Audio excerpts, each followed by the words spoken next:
My grandmother and I were good friends. My parents left me with her when they went to live in the city, and we were constantly together. Now, here Kushwant Singh says that he had a relationship with her grandmother of good friends. And when his parents had left him with her when they went to live in the city, they were constantly together. That means his grandmother only took care of him in the village. She used to wake me up in the morning and get me ready for school. Every day they had some routine. So she used to wake him up in the morning and get him ready for the school. That means she used to take care of his education also in the village.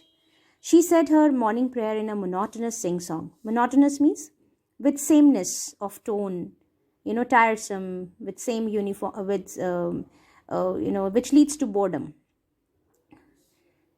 Monotonous sing-song while she bathed and dressed me in the hope that I would listen and get to know it by heart. She was a religious lady, so she used to sing that morning prayer, thinking that he would also pick up the song. So to introduce him to the element of religion, she used to sing morning prayers in front of him every day. I listened because I loved her voice, but never bothered to learn it. But he was never keen to learn the prayer. But he always loved her voice. Then she would fetch my wooden slate, which she had already washed and plastered with yellow chalk, a tiny earthen ink pot, and a red pen, tie them all in a bundle and hand it to me. So this kind of stationery Kushwant Singh used to carry in village. Instead of pen and books and notebooks, he used to carry earthen ink pot. Earthen means made of clay, and plastered wooden slate. And this was done by his grandmother only. And every day, this was their routine. After a breakfast of thick stale chapati, stale means not fresh, with a little butter and sugar spread on it, we went to school. So they used to have this for breakfast. She carried several stale chapatis with her for the village dogs. Because she was a religious lady, so she believed in giving and feeding others, even the animals. So this was how she used to take care of him in the village. So according to Kushwant Singh, though his grandmother was a simple lady, but she had a very responsible and charismatic character. My grandmother always went to school with me because the school was attached to the temple. As I told you that she was a religious lady, so she used to accompany him to school, which was attached to the temple. So you can guess what she used to do there. She used to go to the temple while he used to study in the school. The priest taught us the alphabet and the morning prayer.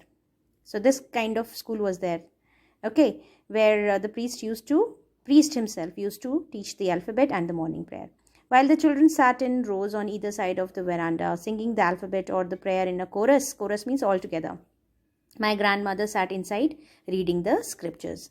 So in that school only that was attached to temple. So she used to sit in the temple and read the scriptures, holy books. Scriptures means holy books. When we had both finished, we would walk back together. This was their routine. Okay, every day they used to do this. This time, the village dogs would meet us at the temple door. Even the dogs used to wait for them because as a routine, she used to carry all those stale chapatis with her to feed them. They followed us to our home, growling and fighting with each other for the chapatis we threw to them. So, as a child, it would have, interested him or amazed him so much that now also he remembers. So that kind of life they had in the village. When my parents were comfortably settled in the city, they sent for us. When they got comfortably settled, they called both of them in the city. That was a turning point in our friendship. So according to Kushwant Singh, That was the point when from where things started changing. Although we shared the same room, my grandmother no longer came to school with me. I used to go to an English school in a motor bus. Now, these were the changes. Now, my grandmother could not go along with him to school, to his school, the way she used to, accompany him to his school in the village. But now, because he was going to a different school and in a motor bus, so this was a change which had occurred there in their relationship. Then there were no dogs in the streets, and she took to feeding sparrows in the courtyard of our city house. So this change was also there, that because there were no dogs in the streets, so what did she do? Because she was a religious lady and believed in feeding other creatures, so she took to feeding sparrows in the courtyard of their city house. As the years rolled by, we saw less of each other. But as Khushwant, was growing up, they were seeing less of each other. Maybe Khushwant was not having much of time, or maybe she also, separated herself from his routine. For some time, she continued to wake me up and get me ready for school. For some time, she was doing the same thing which she used to do in the village, waking him up and getting him ready for the school. When I came back, she would ask me what the teacher had taught me. I would tell her English words and little things of Western science and learning. The law of gravity, Archimedes' principle, the world being round, etc. All these things he used to tell his grandmother. That means she used to ask what all he had learnt in the school, and he used to tell about science and Western science and new things, modern education. This made her unhappy. That really made her unhappy. She could not help me with my lessons. First of all, what made her unhappy? That she could not help him with his lessons because everything was beyond her understanding. She did not believe in the things they taught at the English school and was distressed that there was no teaching about God and the scriptures. She was totally distressed. Distressed means annoyed, not happy. That disappointed that there was no teaching about God and the scriptures, about the holy books. One day I announced that we were being given music lessons. She was very disturbed. By knowing that they were being given music lessons, she got very disturbed. To her, music had lewd associations. According to her, music had lewd means indecent, offensive associations. It was the monopoly of harlots and beggars and not meant for gentle folk. According to her, because she was from a different period of time, so she had a different opinion about music. According to her, music was the monopoly. Monopoly means,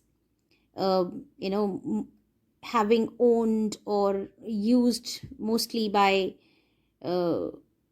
having control, like that. So monopoly. So mostly used by harlots. Harlots are promiscuous women with gross character, and beggars, not for gentlefolk, not for cultured people, as if learning music would disrupt the decorum and dignity of a person of civility.